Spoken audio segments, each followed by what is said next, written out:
Hello, my name is Joe Donahue. I'm an assistant professor of neuroradiology at the University of Virginia, and along with Drs. Raghavan and Wintermark, we wrote Chapter 294, The Radiology of Radiation Techniques. And in this talk, I hope to provide an overview of our chapter, which focuses on imaging of radiosurgery, primarily for vestibular schwannomas, meningiomas, arteriovenous malformations, and cerebral metastases. So I hope this provides you with some pearls and common and helpful imaging features of these entities, and we'll discuss the expected patterns of treatment response and complications attendant to their radiosurgery.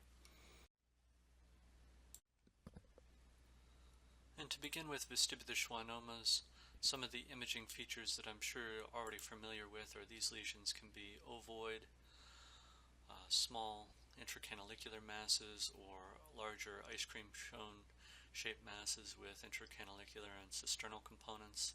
They invariably enhance, but some can contain small cystic components or be predominantly macrocystic vestibular schwannomas.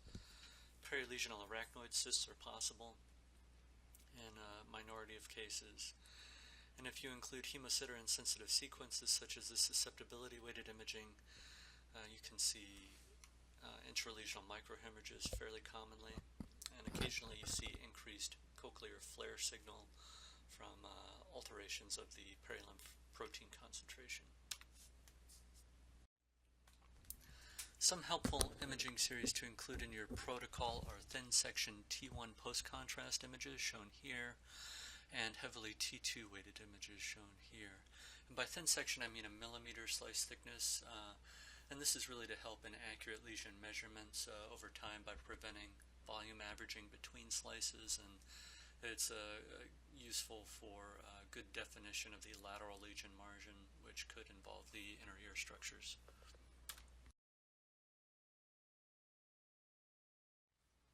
And the staging of vestibular schwannomas is a size-based criteria based on the Coos classification.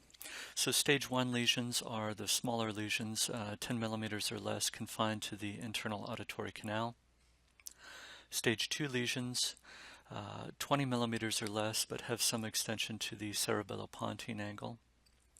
Stage 3 lesions, 20 millimeters or greater, but not producing posterior fossa mass effect. And then stage 4 lesions produce brainstem compression regardless of size. And shown here is the value of thin section imaging, which detail the significant cochlear involvement and transmedullary extension to the fundus of the internal auditory canal, shown here on thin section T1 weighted imaging.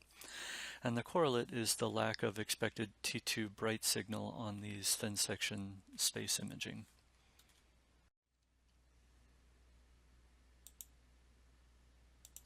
So there's some variability in the patterns of treatment response of vestibular schwannomas, and the green line is showing the uncomplicated treatment response, where from the time of gamma knife radiosurgery you have serial decrease in volume across time, so the uncomplicated treatment response.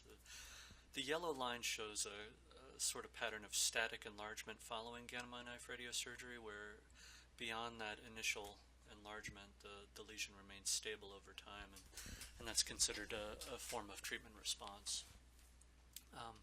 The orange line shows a pattern of pseudoprogression, where following gamma knife radiosurgery you have a transient increase in lesion size or lesion volume, and thereafter volumetric regression to at or below the baseline of the treatment scan.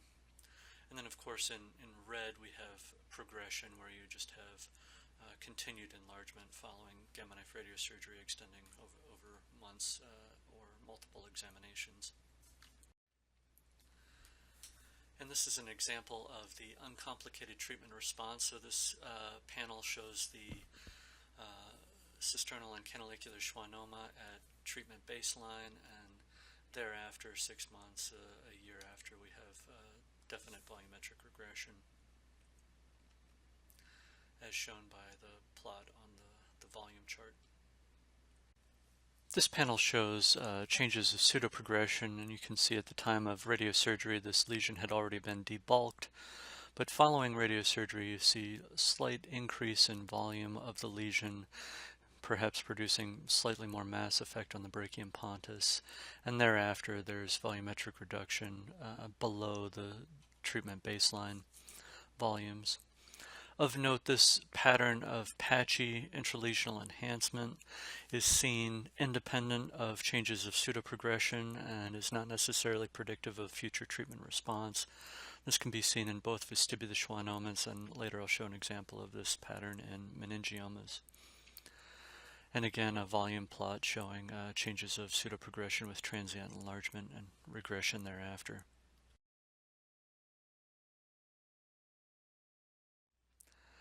This is a panel from the chapter showing treatment failure. So what's interesting about this lesion is we had imaging about 4 years prior to gamma knife radiosurgery shown in panel A, and it showed tremendous increase in volume across the 4 years preceding gamma knife radiosurgery with the treatment baseline exam shown in B.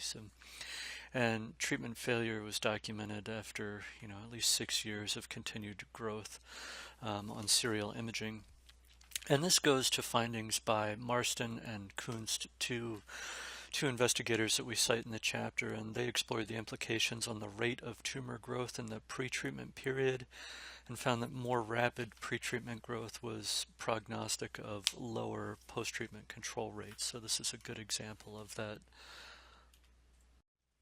This panel shows a rather unusual complication of gamma knife radiosurgery. So the top line, both the T2 weighted image here and the gradient recall echo or the hemosiderin sensitive images here show this stage 4 lesion with mass effect on the brainstem, and you can see a little bit of intralesional microhemorrhage shown here.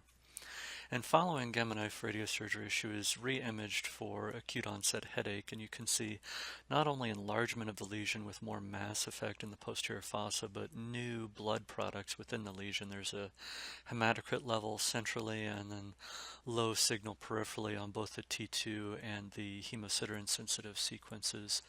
This is consistent with acoustic apoplexy, and this is an unusual but documented complication following gamma knife radiosurgery of vestibular schwannomas. And the final panel for vestibular schwannomas shows the complication of communicating hydrocephalus following radiosurgery.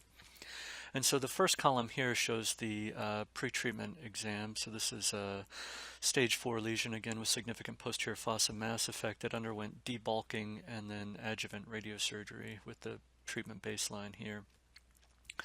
And you can see despite the improved posterior fossa mass effect, there's continued enlargement of the ventricles, not only the fourth, but the lateral and the third ventricles as well over time. So this is a complication of communicating hydrocephalus following gamma knife radiosurgery, and the purported mechanism is the decaying tumor sloughing proteinaceous debris into the CSF, plugging the arachnoid granulations and leading to communicating hydrocephalus.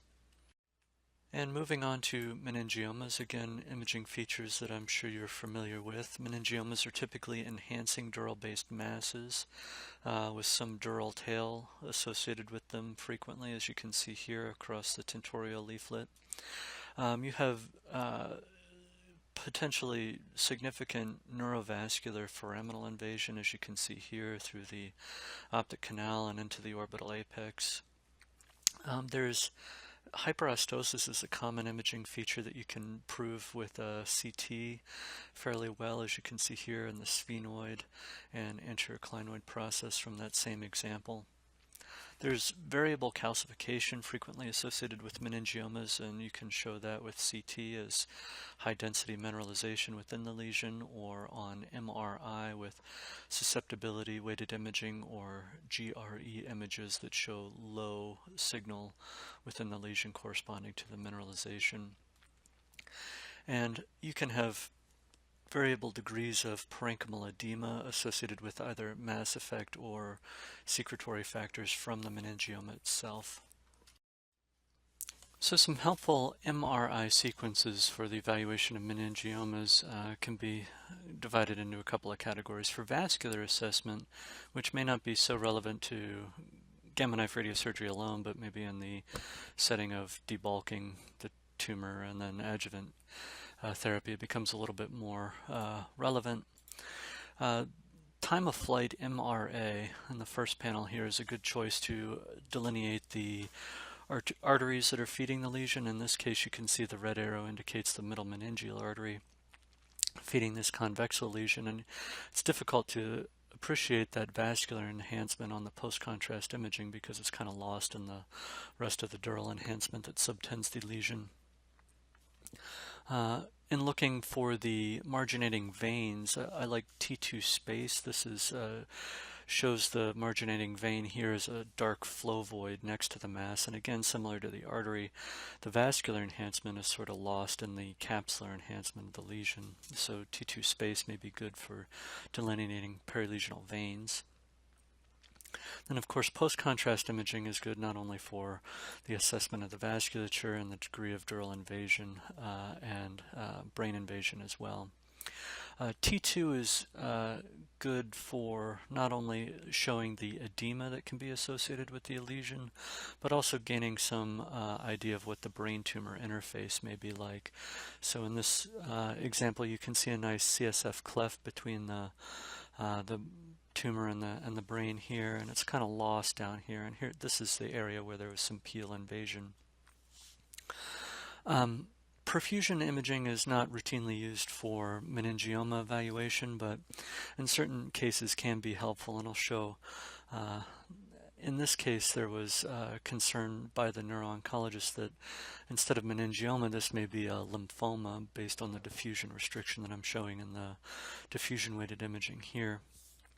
So we used dynamic susceptibility contrast perfusion, DSC perfusion, as follows. So the blue curve here is normal white matter, and you can see the baseline of signal, the wash-in of contrast is a signal loss, and the wash-out of contrast, and return to signal baseline here. The red curve shows a region of interest sampled from within the meningioma, and this shows a larger loss of signal relating to increased perfusion indices. And the regain of signal never really makes it back to baseline. So this is less than 100% signal recovery. So this may be like 60% signal recovery compared to the baseline. And this is characteristic of meningiomas as well as other masses.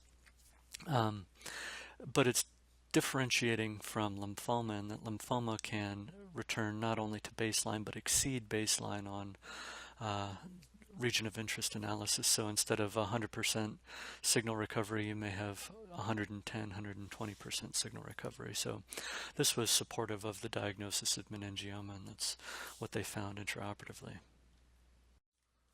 This is an example of uncomplicated treatment response of meningioma following gamma knife radiosurgery. So baseline examination, you can see the dural-based mass with serial size regression on follow-up imaging, characteristic of uncomplicated treatment response with the volumetric reduction as shown here in the plot. This panel shows some of the more common treatment-related findings. So the pre-treatment examination here with T1 post-contrast imaging and the corresponding T2 weighted image here. And on their first follow-up following radiosurgery, you can see a couple of things. One, on the T2 weighted imaging, you have increased edema in that left occipital lobe. And peritumoral edema is one of the most common complications following radiosurgery, approximately 30% occurrence rate, and typically within the first 36 months of treatment. And it can be either asymptomatic or, of course, can become symptomatic and produce mass effect. On the post-contrast imaging, if you're only looking at the post-contrast imaging, you might be tempted to think that the lesion had actually increased in size following radiosurgery. On the pre-treatment exam, that kind of anterolateral margin was more or less flat, and here it looks a little more convex, so you might think that that's increased tumor dimension, but I think really what you have here is another treatment-related finding is this radiation-induced kind of inflammatory changes within the parenchyma itself. And you can sort that out by looking at the T2 weighted imaging, comparing the nodular intermediate T2 signal to the pretreatment exam, and you see the contours of the mass have not really changed that much. So this enhancement here can be separated from the enhancement of the mass on that basis and arrive you to the diagnosis of inflammatory parenchymal changes. And peritumoral cyst formation is a relatively uncommon finding following radiosurgery for meningiomas, but you can see an example here. So this is the treatment baseline exam showing this target lesion here. On follow-up examination, the target lesion shows decreased enhancement, but the presence of this tumor-related cyst or peritumoral cyst causing some local mass effect. And these occur in approximately 1% of cases, and the cyst, again, can either be symptomatic or asymptomatic, occasionally enlarging to the point that they may need shunting or fenestration. And moving on to arterial venous malformations, the imaging features of which, regardless of whether you're imaging by CTA, MRA, or catheter angiogram, you're going to see a nidus of dysplastic vessels. You'll appreciate some enlarged supplying arteries and draining veins. Occasionally you can have calcifications associated with this dysplastic vasculature, so that if you have a patient with spontaneous intracranial hemorrhage and you see calcifications associated with that hematoma, that arterial venous malformation rises higher on your differential diagnosis. And of course, on CT and more likely MR, you'll be able to see some perinatal gliosis or evidence of prior hemorrhage. And this is showing a maximum intensity projection image, that is a slab of tissue displaying only the brightest voxels in that imaging plane, and you can see the nidus as this cluster of tangle of vessels here with some enlarged supplying and draining vasculature here. So maximum intensity projection is a nice way to display your arterial venous malformation. In terms of the helpful imaging for arterial venous malformations, digital subtraction angiography remains the gold standard. You have superior temporal resolution, superior spatial resolution of the angioarchitecture so that you can identify perinatal or intranidal aneurysms and kind of get an idea of the magnitude of the arterial venous shunting on catheter angiogram. CT angiography and MRI obviously are non-invasive complementary imaging modalities that provide anatomic localization within the brain. You can get a better idea of the nidus volume and the shape of the nidus on three-dimensional imaging, and as previously noted, you can see evidence of prior or current hemorrhage, perilesional edema, or perilesional gliosis. This is an example of a pretreatment MRI from a large right frontoparietal arterial venous malformation. On T2 weighted imaging, you can see the nidus is a series of flow voids here, and you can see an enlarged anterior cerebral artery as a feeding vessel and an enlarged draining vein with venous varix here. You get a similar picture on time of flight imaging, MRA, on the middle panel, with a bright flow-related enhancement in the arteries and the shunting nidus, and then slightly less hyperintense signal present in the slower flow draining veins. The last panel, the last image, is susceptibility weighted imaging, and you can see absence of hemosiderin staining within or around the nidus to indicate prior hemorrhage. But in addition to that, you can see that the higher flow vessels are bright, and you can see that the normal cerebral veins are dark. So on the basis of susceptibility weighted imaging, you can see arterialized flow within a draining vein and identify that as persistent pathologic shunting.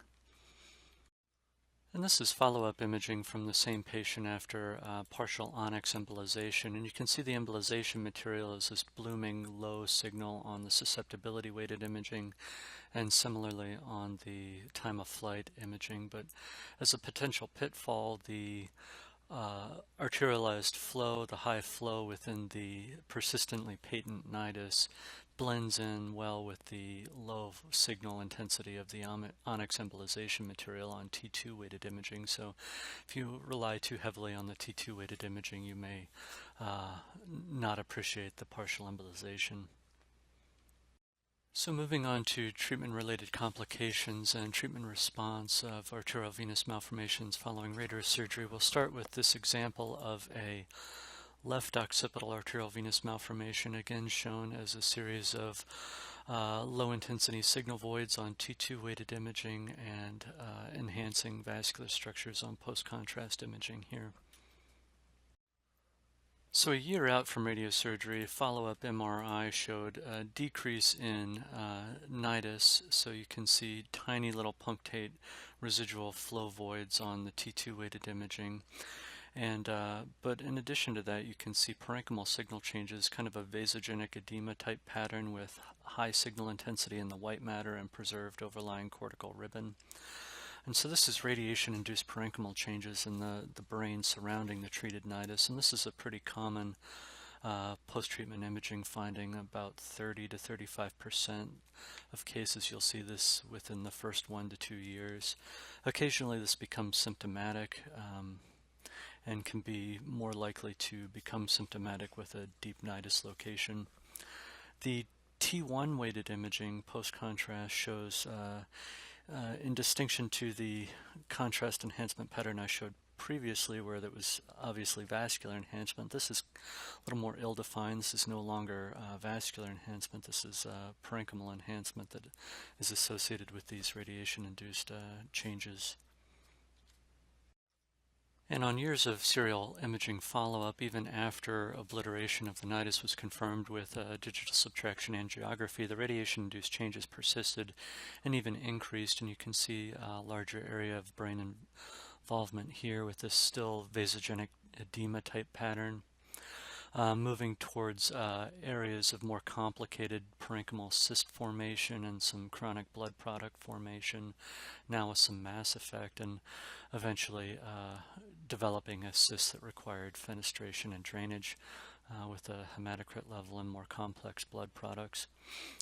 So these late adverse radiation effects, parenchymal cyst formation, with or without surrounding edema, are pretty uncommon complications of radiosurgery in the 3 to 7% range, but they occur at a later time, 6 to 9 years after radiosurgery typically, and they can produce mass effect symptoms in about a third of cases, and as in this patient, it may require cyst fenestration or shunting. So this may be a reason to keep imaging your patients even beyond the point of nidus obliteration, as these are late onset complications that you may detect years after treatment response. And the last slide for arteriovenous malformations is shown with CT angiography, and the first column shows the pretreatment exam with the nidus and a large draining vein. And the bottom panel shows the non-contrast head CT. And following radiosurgery, you have progressive nidus obliteration, but the pitfall being, if you only look at the CT angiography portion of the exam, you can still see these high-density lesions in the treatment bed and maybe think that this is still nidus enhancement, but noting that there's treatment-related mineralization of the brain parenchyma on the non-contrast portion of the exam, you can attribute at least some of that high-density material on the angiographic portion to the pre-existing mineralization rather than patent nidus. And the final topic is intracranial metastases, the imaging features of which can be enhancing intraparenchymal masses, primarily dural-based lesions or leptomeningeal disease. There can be corresponding vasogenic edema or intralesional hemorrhage. And helpful imaging sequences for identification of radiosurgical targets again includes isotropic or thin section post-contrast T1 weighted imaging, ideally millimeter slice thickness or so. And there's a variety of different types of post-contrast techniques that you could use. There's the MP-RAGE or the Bravo techniques. There's also T1 space, which is quote-unquote black blood technique, where the vascular enhancement is suppressed so that small intracortical or leptomeningeal metastases became more apparent. Imaging at higher field strength, at a 3T field strength, may improve your lesion detection, and also introducing a short delay between the time of contrast injection and post-contrast imaging acquisition can help give time for the lesions to uptake contrast and increased conspicuity. There's techniques that I'll show for subtraction, so if there's a substantial amount of T1 shortening or high T1 signal within the lesion due to melanin or blood products, you can subtract that from the post-contrast imaging to show the true lesion enhancement. And MR perfusion weighted images, again, we'll review a couple of examples of when that's helpful. And so, for example, here is a melanoma metastasis, a treated right frontal lesion and an untreated left temporal lesion. And you can see on the pre-contrast T1 weighted imaging there's substantial T1 shortening, so high signal intensity on pre-contrast T1 weighted imaging, probably on a combination of the basis of blood products and melanin. And you can see that creates difficulty in appreciating which portions of the lesion are enhancing on the post-contrast imaging. But this is a subtraction image after co-registration of the pre- and post-contrast imaging, which can be performed on a variety of vendor platforms, but it really helps increase the conspicuity of the marginal enhancement for both of these lesions. And on the far panels you have the GRE, or the hemosiderin sensitive sequence, showing pretty substantial blood product deposition in the rim of this left temporal lesion. And I show that as a reminder of a pitfall for perfusion weighted imaging when using the dynamic susceptibility contrast technique, the DSC perfusion imaging. Pre-existing susceptibility inside the lesion can lead to falsely low cerebral blood volumes or other perfusion indices. So that's an illustration of a pitfall with perfusion weighted imaging and hemosiderin deposition. And as an example of how thin section post-contrast imaging may help detect leptomeningeal lesions, you can see the ependymal enhancement in the lateral ventricular margins here. At the level of the internal auditory canals, you can see excess post-contrast enhancement within the IACs here and here, and something similar in the interpeduncular fossa here. So this is leptomeningeal metastases, and often this is more apparent on thin section imaging. And these slides show two post-contrast techniques. Again, this is the MP-RAGE as labeled here on the right, and this is the T1 space, or the quote-unquote black blood sequence on the left. And you can see with the MP-RAGE, the vascular enhancement is present within the cerebral sulci and can obscure leptomeningeal disease that is more apparent on the black blood sequence here, which you can see in the parietal and interhemispheric sulci as shown. And these slides show two of the most common patterns of treatment change following radiosurgery. So the top line showing the uncomplicated treatment response from baseline exam with serial size regression. And then the bottom panel showing pseudoprogression, that is, again, a transient increase in lesion size followed by size regression. And pseudoprogression is a common post-treatment change of intracranial metastases occurring in the 30 to 40% range. A study that we cite by Patel et al. Showed that the peak of pseudoprogression, volumetric enlargement, occurred in the 12 to 15 month time period. And this is a case of colorectal adenocarcinoma metastasis. This is actually pre-treatment exam, and I wanted to show this for the quote-unquote T1, T2 match sign. So this is the idea that the enhancing portion of the metastasis has a almost perfectly corresponding nodular intermediate or low signal T2 lesion, so the T1, T2 matching. And after radiosurgery, this lesion underwent kind of cavitary necrosis, but even though there's rim enhancement, you can still see a correlate on T2 weighted imaging as kind of an intermediate band of signal that surrounds the necrotic core of the metastasis. And of course, the patient developed an additional frontal metastasis, which also shows a good T1, T2 match sign. And these are to show that no imaging modality is perfect. This is perfusion-weighted imaging, and you really have unimpressive signal localization to both of these metastases, maybe a little bit more on the rim of this treated lesion. And then further insult to injury, the PET, the FDG PET uptake was basically nil for both of these. So illustrating a pitfalls of the perfusion weighted imaging and the FDG PET in case of pathologically proven recurrent and new colorectal adenocarcinoma metastases.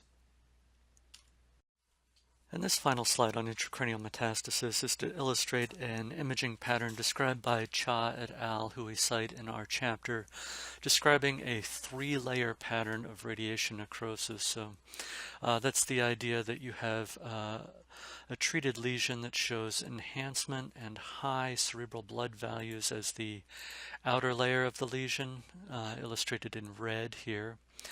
A middle layer of low ADC signal, illustrated in orange, and then a core of high ADC signal.